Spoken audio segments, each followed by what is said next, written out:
Bismillahirrahmanirrahim. Assalamualaikum warahmatullahi taala wabarakatuh. Apa khabar anak-anak? Sihat? Alhamdulillah kita dapat lagi bersama-sama untuk mata pelajaran Tasawuf Islam bagi PDPR kali ini untuk tingkatan 5, sambungan dari bab yang pertama dan topiknya 1.1.3 untuk tajuk konsep pemilikan harta dan matlamatnya. Jadi untuk tajuk konsep pemilikan harta dan matlamatnya, apa sebenarnya kita nak belajar pada hari ini? Banyak ke? InsyaAllah tak banyak sangat, lebih kurang 5 subtopik sahaja. Okay, untuk konsep pemilikan harta dan matlamatnya, anak-anak perlu tahu maksud pemilikan harta, dalil pemilikan harta, asas pemilikan harta, jenis pemilikan harta dan matlamat pemilikan harta. Baik, kita pergi satu persatu. Yang pertama pastinya ialah maksud pemilikan harta. Apa yang kita nak tahu tentang pemilikan harta, apa maksudnya, apa pengertian dia. Anak-anak boleh rujuk buku teks anak-anak. Ustazah sedap ataupun melihat terus kepada slide yang Ustazah tayangkan ini. Pemilikan harta ialah sesuatu yang dikurniakan oleh Allah Subhanahu Wa Taala kepada hamba-Nya untuk dimiliki dan dimanfaatkan menurut kehendak syarak seperti tanah, rumah, kenderaan dan sebagainya. Itu Ustazah baca. Tapi anak-anak faham ke apa sebenarnya pemilikan harta? Baik, Ustazah bantu menambah lagi kefahaman anak-anak. Sebenarnya pemilikan harta ini ialah sesuatu. Sesuatu itu dikurniakan oleh siapa? Dikurniakan oleh Allah. Sesuatu itu mungkin rumah, kenderaan, tanah, duit, wang, emas dan sebagainya lah. Dikurniakan oleh Allah sebenarnya kepada kita hamba-Nya. Apa sebab Allah kurniakan benda-benda tadi? Sesuatu tadi adalah untuk kita miliki dan untuk kita manfaatkan menurut kehendak syarak. Macam mana dimiliki dan dimanfaatkan menurut kehendak syarak? Maksudnya apabila dimiliki menurut kehendak syarak, maksudnya kita memiliki sesuatu tadi, itu benda tadi, harta tadi dengan cara yang betul di sisi syarak. Contohnya kalau kita nak beli rumah ataupun kita nak dapatkan rumah, kita tak boleh dapatkan dengan cara merampas rumah orang lain. Ataupun kita dapatkan dengan cara menipu. Itu dimiliki dengan cara yang tidak dibenarkan oleh syarak. Kemudian kalau kita manfaatkan pula macam mana? Manfaatkan menurut kehendak syarak. Tak bolehlah kita jadikan bangunan yang menjadi punca harta kita itu sebagai tempat perjudian contohnya. Ataupun kita sewakan untuk buat tempat-tempat maksiat seperti kelab malam ke dan sebagainya. Yang menjadi punca ataupun tempat orang melakukan maksiat. Itu maksudnya kita dah tak manfaatkan harta ke jalan yang betul. Ataupun kita ada tanah tapi kita biarkan tanah itu tanpa sebarang hasil ataupun tanpa sebarang manfaat. Maka itu bukan pemilikan harta yang tepat menurut kehendak syarak. Begitu anak-anak tentang pemilikan harta. Yang pasti pemilikan harta ialah sesuatu dikurniakan oleh Allah. Sesuatu yang dikurniakan oleh Allah. Kepada siapa? Kepada hamba-Nya. Untuk apa? Untuk dimiliki dan dimanfaatkan. Mudah bukan? Baik anak-anak, kita teruskan lagi dengan subtopik kedua, iaitu dalil nakli. Bila Ustazah sebut dalil nakli, maknanya dalil itu diambil sama ada daripada wahyu Al-Quran ataupun melalui hadis Nabi.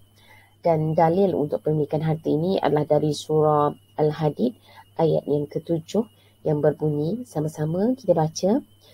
Untuk mudah-mudahan kita mendapat pahala daripada bacaan ayat suci Al-Quranul Karim ini. A'udzu billahi minasy syaithanir rajim. Bismillahirrahmanirrahim. Aminu billahi wa rasulihi wa anfiqu mimma ja'alakum مستخلفين فيه فالذين آمنوا منكم وأنفقوا لهم أجر الكبير صدق الله العظيم. Yang bermaksud, berimanlah kepada Allah dan Rasul-Nya dan belanjakanlah pada jalan Allah sebahagian daripada harta benda pemberian Allah yang kamu menguasainya sebagai wakil, maka orang yang beriman dalam kalangan kamu dan membelanjakan harta benda mereka mendapat pahala yang besar. Jadi ayat ini memerintahkan kita untuk beriman kepada Allah, beriman kepada Rasul, kemudian kita belanjakan sebahagian daripada harta benda pemberian Allah kepada kita. Kita kuasai harta itu sebagai wakil sahaja, Allah kata. Maksudnya kita diamanahkan untuk menjaga harta yang telah diberi oleh Allah tadi, dan kemudian kita belanjakan harta itu di jalan Allah, ya, pada jalan Allah. Lepas tu Allah tutup ayat ini, maka orang-orang yang beriman dalam kalangan kamu dan membelanjakan harta benda mereka mendapat pahala yang besar. Maksudnya kita yang beriman, kita belanjakan harta pada jalan Allah tadi, kita akan mendapat pahala yang besar. Jadi sangat jelas ayat ini berkait dengan pemilikan harta dan juga macam mana balasan kepada orang yang menggunakan harta yang telah dimiliki di jalan Allah. Ya, itu dalil berkait dengan pemilikan harta. Okey, seterusnya ialah kita pergi kepada asas pemilikan harta. Asas pemilikan harta ialah yang pertama yang perlu kita tahu tentang pemilikan harta ini, yang perlu kita pegang sebagai dasarnya, iaitu Allah Subhanahu Wa Taala ialah pemilik sebenar harta kita. Dia hanya anugerahkan sahaja dan dia hanya amanahkan sahaja kepada kita. So pemilik yang asal ialah Allah Subhanahu Wa Taala. Bila-bila masa Allah boleh ambil balik, Allah boleh bagi dan Allah boleh ambil balik bila masa yang dia nak, sebab dia adalah pemilik mutlak harta tersebut. Kita diamanahkan untuk gunakan dengan sebaik-baiknya, manfaatkan dengan sebaik-baiknya. Yang pertama. Yang kedua, Allah Subhanahu Wa Taala telah menetapkan cara pemilikan harta yang sah. Ada undang-undang dia untuk memiliki harta. Antaranya ialah berjual beli. Kita tak boleh dapatkan harta dengan berjual dan beli. Iaitu kalau kita ada barang, kita boleh jual dan kita dapat duit. Harta kan? Dan kita yang nak dapatkan barang, kita boleh beli barang tu. Tapi kita kena bagi duit kepada penjual. Sama juga dengan orang yang berwasiat. Kita asalnya tidak memiliki harta itu, tapi dengan wasiat, kita dapat sebidang tanah. Itu cara pemilikan harta yang sah. Allah benarkan, tidak ada masalah. Okay? Kemudiannya, Allah mengharamkan riba. Kita nak dapatkan harta, tapi kita nak gunakan dengan cara riba. Tak boleh. So, kena ikut peraturan. Tak boleh pandai-pandai kita. Boleh anak-anak? Okey. Yang ketiga, Allah Subhanahu Wa Taala memerintahkan manusia berusaha untuk memiliki harta bagi memenuhi keperluan asasi kehidupan mereka. Maksudnya kita tak boleh mengharapkan semata-mata bantuan daripada orang. Dan walaupun ada peruntukan, memanglah bagi kalau orang ada harta, kena peruntukkan kepada sebahagian daripada hartanya untuk orang lain. Tetapi semua orang perlu berusaha untuk memiliki harta. Tak boleh nak harapkan turun daripada langit, tak ada. Kena berusaha. Kalau kita ada sasaran untuk mendapatkan rumah, umur sekian-sekian, tahun berapa, kita kena berusaha untuk mendapatkan rumah tersebut. Dengan macam mana cara sekalipun lah, kalau kita mampu rumah yang harga RM10,000, mana ada rumah RM10,000. Dengan harga RM100,000, kita beli rumah RM100,000 berdasarkan kemampuan kita. Yang penting, ada usaha dari pihak kita. Macam mana kita nak bajet untuk keperluan harian, untuk simpanan kita nak beli rumah, untuk kenderaan kita, dan itu kena usahakan. Dan yang keempat, Allah Subhanahu Wa Taala menetapkan cara perbelanjaan harta secara berhemat, seperti tidak melakukan pembaziran dan tidak bakhil. Ini pun undang-undang juga anak-anak. So kalau ada harta, pandai-pandai berjimat. Kena pandai-pandai berjimat, tak boleh membazir dan tak boleh terlalu bakhil. Banyak dah harta tapi dah jadi haji bakhil. Semua benda tak nak bagi. Semua harta. Saya tak faham konsep yang pertama tadi. Konsep yang pertama, Allah pemilik sebenar harta. So bila Allah buat peraturan, ada sebahagian harta perlu disedekahkan, perlu diberi kepada orang-orang yang layak. Maka kita kena faham macam tu supaya kita tak rasa semua yang kita dapat ni adalah milik mutlak kita. Bila kita belajar macam tu, kalau Allah tarik harta kita pun kita tak rasa ralat sangat lah, sebab kita tahu ialah Allah pemilik mutlak. Suka-suka Allah lah nak ambil macam mana kan, walaupun kita sedih. Tapi itulah hakikat sebenar yang kita kena pegang. Sebenarnya harta adalah milik mutlak Allah Subhanahu Wa Taala. Harta ujian untuk kita, harta amanah untuk kita. Semuanya akan disoal jawab pada hari akhirat nanti. Begitu anak-anak tentang asas pemilikan harta. Boleh faham? Kalau tak boleh faham, tak faham ke apa ke, boleh tanya Zaza, PM Zaza ataupun tanya dekat ruangan komen. Boleh. Okey, seterusnya ialah jenis pemilikan harta. Ada berapa jenis pemilikan harta? Ada 3. Ada hak milik individu, ada hak milik umum dan ada hak milik negara. Hak milik individu, hak milik orang perseorangan lah. Islam memang benarkan pemilikan harta secara individu yang diperoleh dengan cara yang sah lah. Sebagaimana Ustazah terang pada peringkat awal tadi untuk maksud seperti boleh memiliki rumah, kereta dan sebagainya. Syaratnya mesti ikut undang-undang yang telah ditetapkan Allah. So, semua individu diberi peluang boleh bagi taraf hidup masing-masing melalui pemilikan harta tersebut, kan? So, kita ada peluang. Allah tak halang. Tak halang kita, tak sekat kita. Kita boleh baiki, tambah baik kehidupan kita. Sebab itu adalah hak kita masing-masing. Tapi syarat utama, asas yang kita kena tahu ialah ada peraturan yang mesti kita kena ikut. Tak boleh ikut suka kita. Yang kedua, ialah hak milik umum.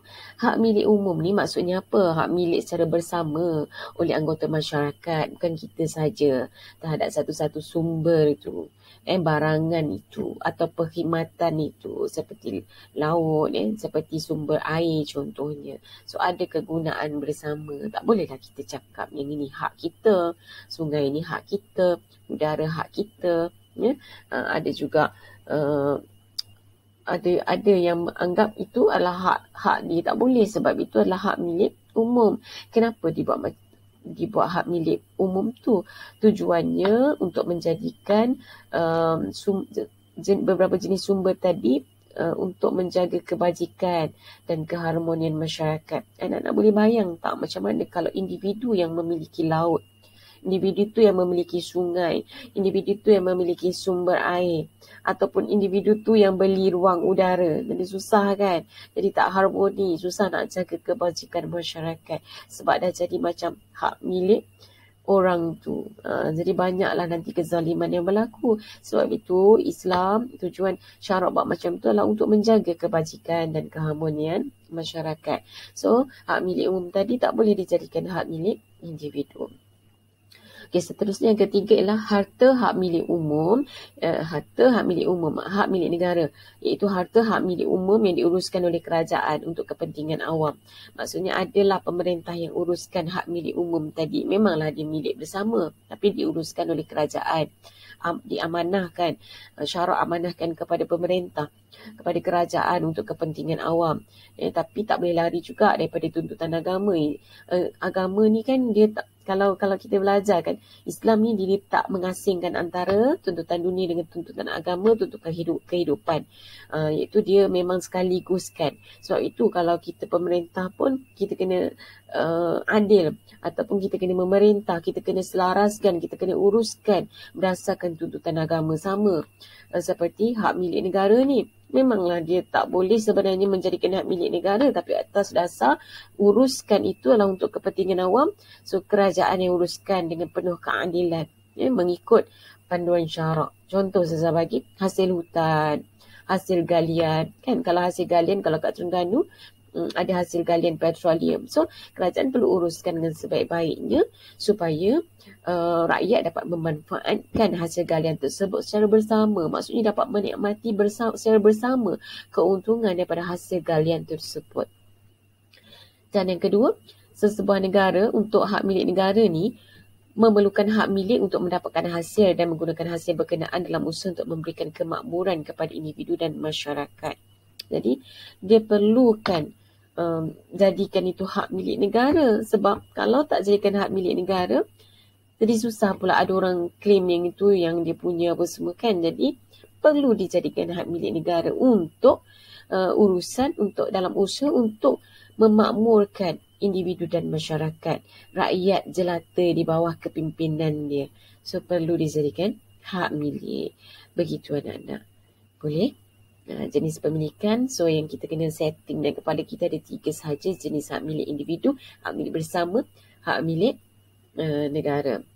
Kalau hak milik individu, bayangkan tanah, rumah yang persendirian kita. Kalau hak milik bersama, mungkin laut, mungkin sungai, mungkin udara kan. Tapi kalau hak milik negara, mungkin hasil galian, hasil hutan yang kerajaan uruskan untuk dimanfaatkan bagi kegunaan individu dan masyarakat dalam sebuah negara. Itu anak-anak. Boleh? Baik. Seterusnya kita pergi yang keberapa anak-anak? Rasanya ada satu lagi yang tertinggal dekat sini. Tapi nanti kita akan sambung semula pada episod akan datang, kerana Ustazah ada tertinggal slide dekat sini. Walaupun Ustazah akan sambung semula pada episod yang akan datang. Okey, mudah-mudahan video kali ini memberi manfaat kepada anak-anak semua. Jadi, kita akan sambung dengan latihan di Google Form. Mudah-mudahan apa yang Ustazah terangkan ini, Ustazah akan tanya semula dalam bentuk pentaksiran untuk anak-anak dapat menguji kefahaman anak-anak. Baik anak-anak, jumpa lagi dan mudah-mudahan anak-anak dapat memanfaatkan video ini dengan sebaiknya. Bye. Assalamualaikum warahmatullahi wabarakatuh.